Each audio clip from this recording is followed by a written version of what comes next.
Diolch yn fawr Rhodri a diolch yn fawr am y gwahoddiad I gyfrannu i'r sesiwn yma. Dwi'n adleisio'r hyn I newydd glywed gan y Comisiynydd sef mor greiddiol ac arwyddocaol ydy'r safonau gwneud polisi.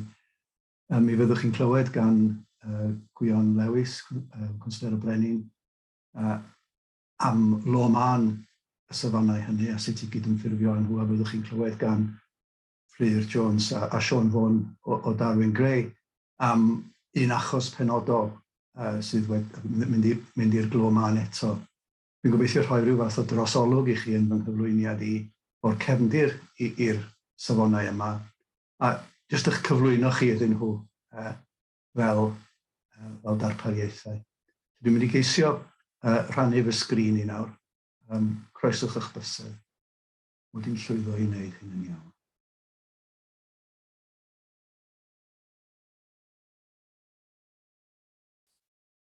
Dwi'n gobeithio bod chi'n gallu gweld, mae'n dweud you are screen sharing, felly dwi'n cymryd nhw at I gair. Felly mae'r cyflwynydd yma'n gofyn weld pam safonau gwneud polisi. Dwi am gychwyn drwy symud ymlaen.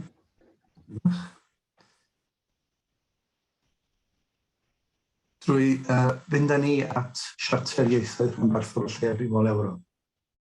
Mae'r offeryn rhyngwladol yma yn gosod dyletswyddau ar y gwledydd sydd wedi I derbyn hi, mae hynny'n cynnwys y Deyrnas Gyfunol, I hybu ag I ddiogelu ieithoedd rhanbarthol a lleiafrifol o ddi mewn i'w gwladwriaethau. Ieithoedd hynny sydd yn aml wedi dioddau yn sgil yr anghyfartaledd grym sydd rhwng yr ieithoedd hynny a ieithoedd swyddogol y wladwriaeth. Mae yna nifer o darpariaethau manwl yn ymwneud â'r Gymraeg, yn materion fel addysg, darlledu, darparu gwasanaethau ag ati. Mae'r Deyrnas Gyfunol wedi ymrwymo iddyn nhw, ond hefyd mae yna darpariaethau cyffredinol. Ac ar y darpariaethau cyffredinol hynny sy'n weithredol mewn perthynas â phob iaith yn bob wlad, dwi eisiau edrych ar rai o'r rheini fel rhyw fath o ragflas o'r hyn sydd I ddod. Fe welwch chi I ddechrau bod erthygl 7 is erthygl 1 yn dweud bod hi'n ofynnol I wledydd, y parties yn golygu gwledydd, I seilio I polisia, I deddfwriaeth a'i harfer ar wahanol bethau, gwyddorion ac ati. Yr un cyntaf sydd fan hyn, I nec angen ar gyfer weithredu yn gadarn mwyn hyrwyddo ieithoedd lleiafrifol. Ac wedyn I fe weliwch mi dy sy'n defnydd o'r ieithoedd hynny mewn bywyd cyhoeddus a phreifat.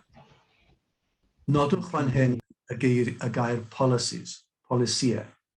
Mae angen gwreiddio y materion yma oddi mewn I bolisiau cyhoeddus. Symud ymlaen I rai o'r dyletswyddau eraill. Yn y lle cyntaf, dyletswydd I waredu unrhyw gamwahaniaethu, unrhyw gyfyngiad mewn perthynas â defnyddio ieithoedd lleiafrifol. A bod cymryd camau cadarnhaol o blaid ieithoedd lleiafrifol ddim yn golygu gwahaniaethu, camwahaniaethu yn erbyn ieithoedd swyddogol. Ac y wladwriaeth felly. Ac yn ola un dyletswydd arall, sef y dyletswydd I ystyried yr hyn y mae siaradwyr yr ieithoedd yn I ddymuno ac I angen. Mae'n rhaid gwrando ar y siaradwyr hefyd. O'r gorau, gadewch I ni neidio yn ôl o gyfandir Ewrop i'r Deyrnas Gyfunol. A da ni'n gwybod yn bod ni'n sôn am bod y safonau yn deillio o fesur y Gymraeg Cymru 2011 sydd yn feddf asiwyd gan Cynulliad Cenedlaethol Cymru fel yr oedd ar y pryd Senedd bellach wrth gwrs.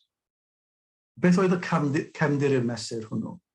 Wel, os awn ni nôl yn ddigon pell, a dyn ni'n sôn am ganrifoedd, dyn ni'n sôn am ddiffyg statws swyddogol neu gyfreithiol y Gymraeg oedd i fewn fframwaith cyfraith Cymru a Lloegr.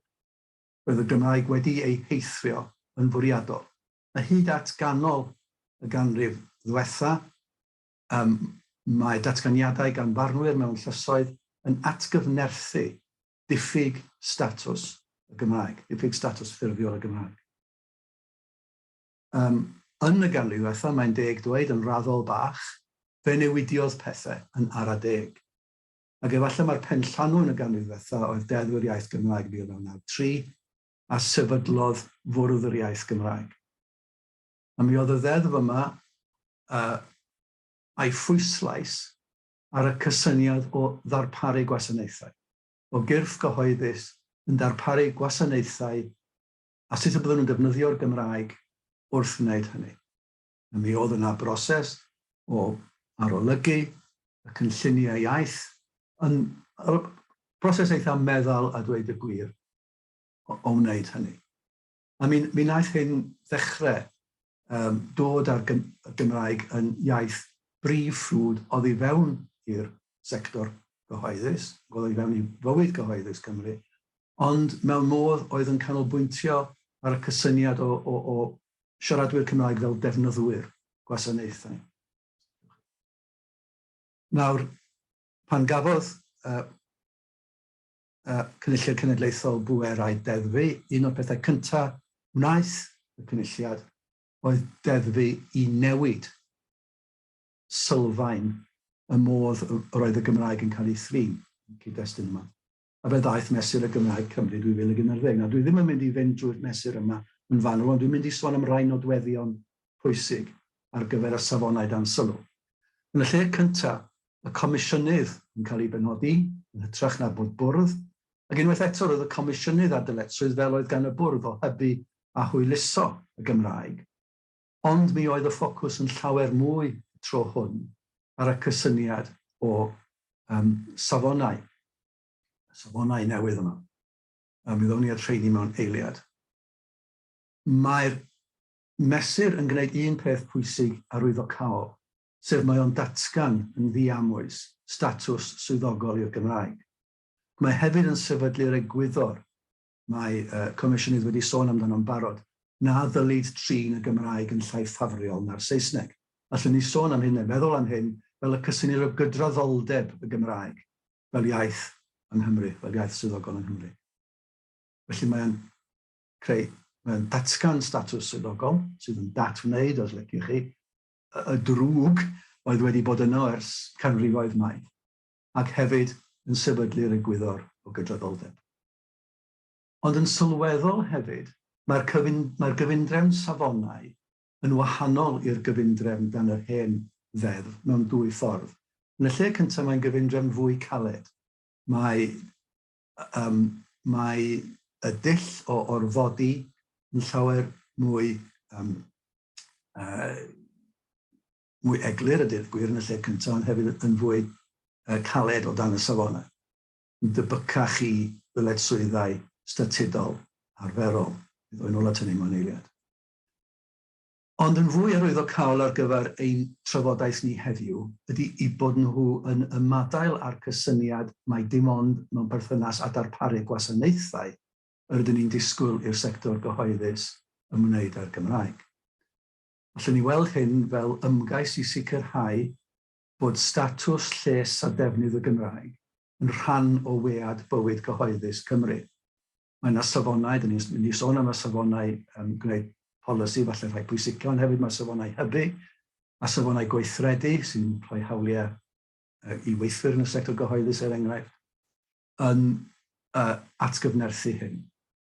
Ac ar ben hynny, ar ben y syniad bod hyn yn cael ei drwytho, oedd i mewn i fywyd cyhoeddus Cymru, mae hefyd yn adlewyrchu'r ffaith bod yn rhan o gyfrifoldeb cyrff gyhoeddus yng Nghymru i ddiogelu'r Gymraeg. Unwaith eto, mae hyn yn gosod cysyniad sydd yn newydd tu hwnt i Deddfwr Iaith Gymraeg 1993. A gallwn ni gymharu hyn gyda deddfwriaeth am yr amgylchedd lle mae dyletswyddau yn cael eu gosod i ystyried ac i wneud pethau mewn modd sydd ddim yn amharu yn negyddol ar yr amgylchedd. Wel, yr un math o feddylfryd arwain. Felly, beth ydy'r safonau llunio polisi? Wel, maen nhw'n ymddangos yn adran 29 y mesur, yma adran 26 y mesur yn dod yn hwyr rym. A mae'r safonau hynna'n i'w cael nid o fewn y mesur, ond o mewn i reoliadau sydd wedi gwneud gan weinidogion Cymru. Mae'r rheoliadau hynny yn wahanol ar gyfer wahanol sectorau, ond mae'r safonau llunio polisi ar y cyfan yn weddol gyson. Ac mae'r safonau llunio polisi yn blaenoriaethu dau beth. Maen nhw'n blaenoriaethu defnydd o'r Gymraeg, maen nhw hefyd yn blaenoriaethu statws y Gymraeg. Sut maen nhw'n gwneud hynny? Wel, dwi'n mynd i ddangos y sgrin nesaf nawr, adran 29 o egluro hynny. Mi fyddai'n egluro hynny yn Gymraeg, ond wedyn dwi'n mynd i ddangos fersiwn Saesneg, a mi fyddai'n mynd drwy hynny mewn Saesneg, oherwydd mi fyddai hi'n orgymleth i wneud y fel arall. Ond fyddai ddim yn faith, peidiwch â phoeni. O'r gorau, felly dyma i chi adran 29. A mae'n dweud fan hyn, fel y gwelwch chi, bod y safon llunio polisi yn golygu safon sy'n ymwneud â phenderfyniad polisi. Nawr, mae'r gair penderfyniad polisi yn cael ei ddiffinio reit ar y diwedd, yn rhan 6, a dwi'n gwybod bydd Gwion a Fflir a Sion yn sôn mwy am ystyr yr ymadrodd hwnnw. Ond cymerwn ni nawr bod gennych chi penderfyniad polisi, mae'r safon yn dweud bod chi'n edrych ar... Mae'r adran yn dweud bod safon o'r math yma yn gorfod arwain at ganlyniad penodol. Felly beth ydy'r canlyniadau hynny? Wel, mae'r canlyniadau hynny yn ymwneud â 3 pheth. A'r canlyniad cyntaf ydy bod y person sy'n gwneud y penderfyniad polisi yn ystyried pa effeithiau y byddai'r penderfyniad yn ei cael ar gyfleoedd i bobl eraill defnyddio'r Gymraeg ac ar beidio a thrin y Gymraeg yn llai ffafriol na'r Saesneg. Dyna chi y ddau beth sydd rhaid ei hystyried. A fe welwch chi bod yr un fformiwla yn dilyn wedyn ar gyfer y mathau eraill o ganlyniadau da ni'n sôn amdanyn nhw. Yr ail ganlyniad ydy bod person gyda penderfyniad polisi yn ystyried sut y gellid gwneud y penderfyniad fel ei bod yn cael effeithiau positif. Trydydd math o ganlyniad yw ystyried sut y gellid gwneud y penderfyniad fel nad yw'r penderfyniad yn cael effeithiau andwyol. Felly fe welwch chi bod yna ystyriaeth yn gorfod digwydd, a hefyd o effaith, ond nid dim ond ar effaith, ond sut mae gweithredu a llunio y polisi ei hun mwyn cadarnhau y sefyllfa'r Gymraeg ac mwyn ei diogelu hi rhag materion andwyol. A fe welwch chi fod pan da ni'n sôn am effeithiau positif neu effeithiau andwyol, bod rheini'n gallu bod yn uniongyrchol neu anuniongyrchol. Felly mae hynny yn llydan iawn, ymrediad llydan iawn. So looking at the English version of section 29 of the 2011 measure, it defines a policy-making standard as a standard that relates to a policy decision. Now, the definition of policy decision appears in subsection 6, and Gwion Lewis and Fflir Jones and Sean Vaughan will be talking about that in more detail in due course. And the question is whether the standard is intended to secure particular results. And the results are that the person making the policy considers what effects the policy decision would have on two things, the two things I mentioned earlier. Opportunities for other people to use the Welsh language, or treating the Welsh language no less favourably than the English language.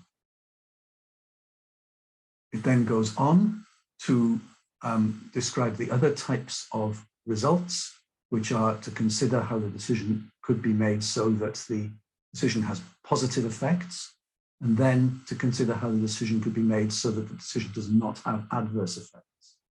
When we look at subsection 5, you can see that positive or adverse effects are defined to include effects, whether direct or indirect. So it is a very broad classification of that phrase. Okay, so felly dyna beth sydd, dyna sut mae'r safon yma fod i edrych.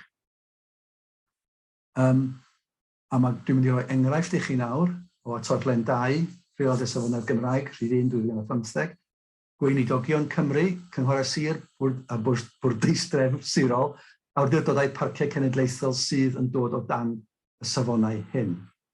Ac dwi eisiau chi nodi bod y safonau yn mynd y tu hwnt i'r cysyniad o ystyried yn unig. Ond nhw'n creu dyletswyddau o gwmpas y broses o gasglu tystiolaeth mwyn gwneud penderfyniad polisi.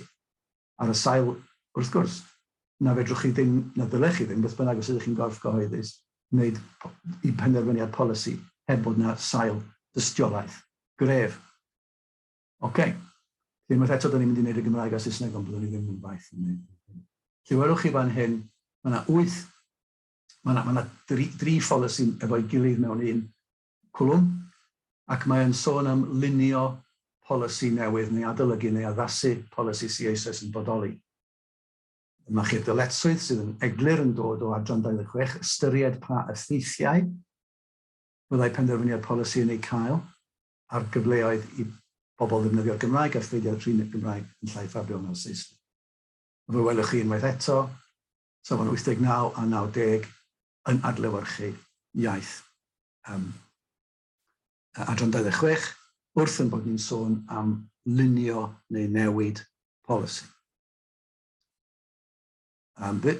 These 3 standards come in a group together. They clearly reflect the wording of section 26, where it shows you must consider what effect the policy decision has on the specific matters that we referred to. And you can see here again the wording about how the policy could be formulated so that the policy decision would have positive effects and not have adverse effects. Mae'r grŵp nesaf o safonau yn gwneud yr un peth, ond y tro yma maen nhw'n wedi hoelio'u sylw ar ddogfen ymgynghori sy'n ymwneud â'r penderfyniad polisi. Mae'n rhaid i'r ddogfen honno ystyried a cheisio barn am y pethau dyn ni eisoes wedi gweld. Mae union yr un peth yn dilyn. This next group of standards looks at the situation where you are publishing a consultation document which relates to a policy decision. That document must consider and seek views on the effects and formulation and so on in the repeating the form of words which appears in the previous standards. Dyn ni wedi neidio dros safon 94 roedd nôl at hwnnw'n munud. Mae safonau 95 i 97 yn mynd eto fel y rhai blaenorol at dystiolaeth, gasglu dystiolaeth. Felly pan fyddwch yn comisiynu neu gwneud gwaith ymchwil, ydych chi'n mynd i ddefnyddio eich cynorthwyo i wneud penderfyniad, mae'n rhaid i'r ymchwil sicrhau'r holl beth yna hefyd. This group of standards, again, like the previous group, looks at the evidence which you are gathering in order to make your policy decision. On this occasion, it's about commissioning or undertaking research to assist you in making a policy decision. Once more, that research must follow the pattern that we've seen in the other standards. Mae safon 94 yn ymwneud â pholisi dyfarnu grantiau. Dwi'n rhoi yna am resymau bod yn gyflawn. Dwi ddim yn mynd i siarad llawer amdano fo nawr. Standard 94 has to do with policy on awarding grants. I'm putting there for the sake of completeness. I'm not going to dwell on this much longer. Okay, felly I grynhoi te. Mae safonau lluniau polisi yn gwneud nifer o bethau, ond dwi'n credu mai dyma di'r materion hanfodol i'w cofio wrth feddwl amdanyn nhw. Yn y lle cyntaf, i bod nhw'n mynd y tu hwnt i'r cysyniad o ddarparu gwasanaethau, bod nhw'n deillio o weledigaeth ehangach mesur y Gymraeg, o sicrhau bod y Gymraeg yn rhan o wead bywyd cyhoeddus Cymru, a hefyd bod ei llesiant hi yn rhan o gyfrifoldeb cyrff cyhoeddus yn hynny. Eu heffaith nhw ydy bod y Gymraeg yn cael ei chynnwys fel pwnc prif ffrwd wrth i gyrff cyhoeddus benderfynu sut maen nhw'n mynd i weithredu i swyddogaethau cyhoeddus. Dydyn nhw ddim bellach yn rhywbeth byddai'n neis i wneud, maen nhw'n rhywbeth sy'n rhaid i wneud. Yn drydydd, maen nhw'n canolbwyntio ar ffyniant y Gymraeg fel iaith fyw, cyfleoedd i ddefnyddio'r Gymraeg, a hefyd ar statws gydradd yr iaith a thrwy hynny i siaradwyr gyda'r Saesneg. Dyna'r ddau ffocws, os liciwch chi. Ac i gael cyfannu'r cylch felly, drwy wneud hyn, maen nhw'n cyflawni dyletswyddau deyrnas gyfunol gan Siarter Ewrop ac hefyd arfer gorau gweinyddiaeth cyhoeddus. Ac dwi'n siŵr newch chi faddau i mi nad yw'r sleid ola yma, ond mewn Cymraeg. Diolch yn fawr iawn i chi am wrando.